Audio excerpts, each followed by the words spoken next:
Oke, bismillahirrahmanirrahim. Assalamualaikum warahmatullahi wabarakatuh. Waalaikumsalam warahmatullahi wabarakatuh. Sebelumnya, perkenalkan kami dari kelompok 1. Di sini kami akan mempresentasikan identifikasi masalah maraknya bullying di dunia pendidikan. Mungkin yang pertama kita akan mengenalkan kelompok terlebih dahulu. Yang di sebelah sana, Hidayati, Hidra Jahara, Irfan Nugraha, Dimas Narjawirahman. Oke, yang pertama akan dibahas oleh Saudari Pani. identifikasi masalah bullying melibatkan pengenalan tanda-tanda yang mungkin muncul pada individu yang menjadi korban bullying atau perilaku pelaku. Berikut beberapa tanda yang dapat membantu mengidentifikasi masalah bullying. Yang pertama yaitu perubahan perilaku. Seseorang yang menjadi korban bullying mungkin mengalami perubahan perilaku drastis seperti merasa menjadi lebih tertutup, cemas, atau depresi. Yang ketiga, penarikan diri. Mereka cenderung menarik diri dari teman-teman dan aktivitas sosial yang biasanya mereka nikmati. Yang keempat, perubahan pola tidur dan makan. Gangguan tidur dan perubahan dalam pola makan bisa menjadi tanda masalah bullying. Yang kelima,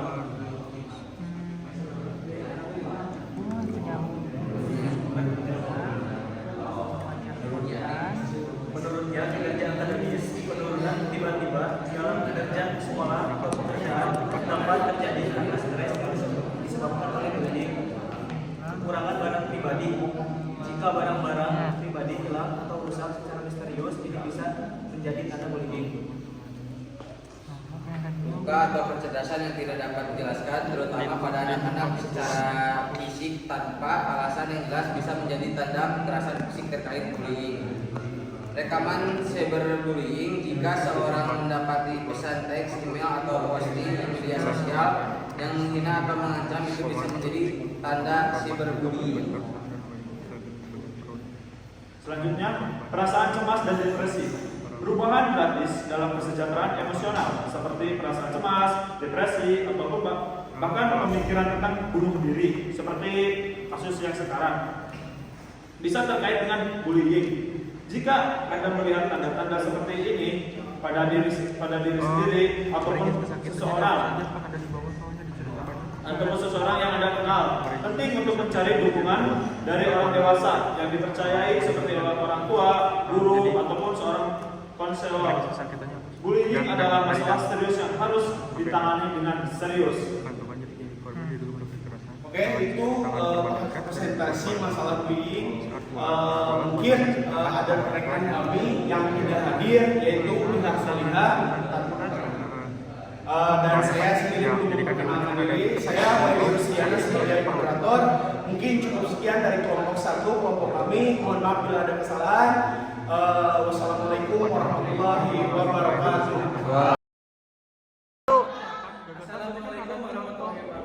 Waalaikumsalam warahmatullahi wabarakatuh. Saya dari kelompok Wawancara yang mana? Saya Sandy.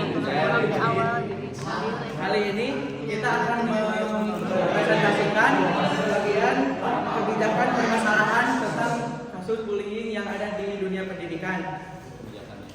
Yang pertama disampaikan oleh Diki. Yang pertama ada penegakan hukum. Penegakan hukum di sini untuk mengembangkan peraturan hukum yang jelas dan tegas terhadap tindakan bullying di lingkungan pendidikan khususnya Indonesia, dan memberikan sanksi yang sesuai terhadap pelaku hukum, pelaku pembulian. Yang kedua bisa dipercaya. Yang kedua, pencegahan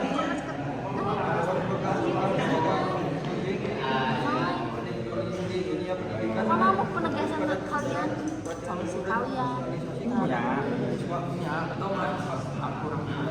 Yang ketiga, pendidikan karakter, meningkatkan pendidikan karakter dan kurikulum sekolah untuk membentuk perilaku positif, empati, dan penghormatan perbedaan. Yang keempat, tentang keterlibatan orang tua. Mendorong keterlibatan orang tua dalam memantau dan mendukung anak-anak mereka terkait masalah bullying. Jadi kalian mau mendapat Dan yang terakhir, yang kelima, pelatihan guru, yaitu memberikan pelatihan kepada guru untuk mengenali tanda-tanda bullying, menangani kasus bullying, dan menciptakan lingkungan yang aman di sekolah. Jadi itu 5 poin yang menurut kami setelah kami riset lebih jauh dan kita teliti, sepertinya itu yang harus kita terapin di pendidikan Indonesia ini. Mungkin ada yang setuju? Setuju. Oke, baik, terima kasih. Jika ada salah dalam kata-kata, mohon maaf. Assalamualaikum warahmatullahi wabarakatuh. Waalaikumsalam. Assalamualaikum warahmatullahi wabarakatuh. Mohon izin, saya di sini akan mempresentasikan tentang maraknya bullying. Kami dari kelompok 3. Di sini gagasan kebijaksanaan untuk mengatasi pembulian. Dalam pendidikan sangat penting untuk menciptakan lingkungan belajar yang aman dan inklusif. Berikut adalah beberapa gagasan kebijakan yang dapat diimplementasikan. Dilanjut dengan teman saya. Saya Zulman Abdullah. Yang ke-1 adalah kebijakan anti pembulian, yaitu kebijakan ini harus mencakup definisi pembulian, konsekuensi bagi pelaku dan prosedur pelaporan. Yang kedua ada pendekatan restoratif. Pendekatan ini melibatkan pelaku, korban, dan saksi dalam memahami dampak tindakan dan membentuk hubungan. Yang ketiga, ada pelaporan aman. Sediakan sarana aman dan terstruktur bagi siswa, orang tua, dan staf sekolah untuk melaporkan kasus pembulian. 4. Yang pelatihan guru dan staf. Pelatih guru dan staf sekolah dalam mengidentifikasi, mencegah, dan menangani pembulian. Yang kelima, sanksi yang sesuai. Pastikan bahwa pelaku pembulian menghadapi sanksi yang sesuai, seperti tindakan disiplin, pembelajaran, atau pemulihan. Yang keenam, pencegahan dan kesadaran. Implementasikan program-program pencegahan pembulian yang melibatkan kesadaran, edukasi, dan kampanye anti pembulian. Yang ketujuh, dukungan psikologis. Sediakan layanan dukungan psikologis bagi korban pembulian. Yang kedelapan, partisipasi orang tua. Melibatkan orang tua upaya pencegahan dan penanganan pembulian. Yang ke-9, pengembangan keterampilan sosial. Sertakan pelatihan keterampilan sosial dalam kurikulum untuk membantu siswa memahami komunikasi yang sehat dan hubungan yang baik. Yang ke-10, kampanye anti pembulian. Lakukan kampanye anti pembulian secara berkala untuk meningkat kesadaran masyarakat tentang bahaya pembulian dan pentingnya menghormati perbedaan. Yang ke-11, penanganan kasus pembulian. Tentukan prosedur yang jelas untuk menangani kasus pembulian, masuk penyelidikan, pertemuan dengan semua pihak terlibat, dan langkah-langkah perbaikan. 12. Evaluasi dan pemantauan. Lakukan evaluasi terhadap kebijakan dan program anti pembulian secara berkala. Ya, mungkin dari saya, kebijaksanaan anti pembulian harus mengutamakan keselamatan dan kesejahteraan siswa dan menciptakan lingkungan belajar yang aman, inklusif, dan mendukung. Penerapan kebijakan ini harus berjalan sejalan dengan pendidikan kesadaran pembulian dan peran positif bagi semua pemangku kepentingan di dunia pendidikan. Ya, mungkin segitu dari presentasi saya. Oh, yang lupa, saya belum memperkenalkan teman saya. Mungkin di akhir-akhir ini saya akan memperkenalkan teman saya. Dimulai dari sisi kanan. Nama saya Zulman Abdullah. Perkenalkan, nama saya Ria Damaran. Perkenalkan, nama saya Abdul Rahman Yusuf. Perkenalkan, nama saya Muhammad Yasa. Perkenalkan, nama saya Adi Chandra Nindra. Perkenalkan, nama saya Wisnu Nugraha. Perkenalkan, nama saya Haji Mas Ataguni. Saya tutup presentasi kali ini. Wassalamualaikum warahmatullahi wabarakatuh.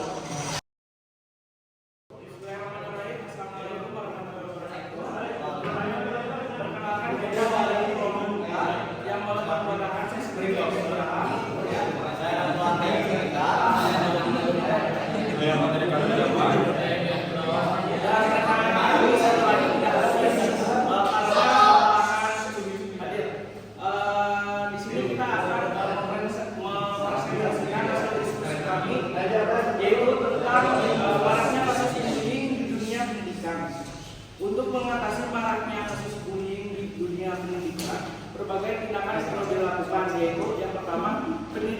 meningkatkan kesadaran. Kampanye pendidikan untuk membangun kesadaran tentang dampak negatif dari bullying pada korban dan pelaku. Yang kedua, pengawasan dan pengawalan. Guru dan staf sekolah harus memantau perilaku di lingkungan sekolah dan merespon tindakan bullying dengan serius. Yang ketiga, kebijakan dan prosedur. Sekolah perlu memiliki kebijakan anti bullying yang jelas dan prosedur penanganan kasus bullying. Dan yang keempat, pelatihan untuk staf dan siswa. Melatih staf sekolah dan siswa dalam mengidentifikasi dan menanggapi tindakan bullying. Yang kelima, dukungan psikologis. Menyediakan bimbingan dan dukungan psikologis bagi korban bullying dan pelaku. Dan yang keenam, partisipasi orang tua. Melibatkan orang tua dalam upaya pencegahan dan penanggulangan bullying. Nah, itu yang ketujuh, ada kesadaran media sosial. Kesadaran media sosial adalah mengajarkan siswa tentang etika dan perilaku yang sehat di dunia online. Karena seringkali bullying terjadi di platform media sosial yang delapan. Sanksi dan konsekuensi. Sanksi dan konsekuensi menetapkan sanksi yang jelas bagi pelaku bullying yang harus diterapkan dengan konsisten, yaitu dengan promosi, eksklusi dan empati. Mendorong budaya sekolah yang mempromosikan eksklusi, empati dan penghargaan terhadap keberagaman. 10. Pendampingan korban, menyediakan sumber daya dan pendampingan untuk korban bullying. 11. Pengawasan terhadap aktivitas, memastikan pengawasan yang cukup di kelas di aula dan selama kegiatan ekstrakurikuler. 12. Kolaborasi dan komunitas, bekerjasama dengan pihak-pihak eksternal seperti lembaga konseling atau organisasi non-pemerintah yang bergerak di bidang pencegahan bullying. 13. Edukasi hukum, mengajarkan siswa dan staf sekolah tentang hukuman dan implikasi hukum dari tindakan bullying. 14. Evaluasi dan perbaikan, terus melakukan evaluasi kebijakan dan program anti bullying untuk memastikan keefektifan. 15. Laporan terbuka, membuat sistem yang memungkinkan siswa dan staf untuk laporan bullying dalam dan Tindakan ini harus dijalankan secara konsisten untuk menciptakan lingkungan pendidikan yang aman dan inklusif bagi semua siswa. Cukup sekian yang dapat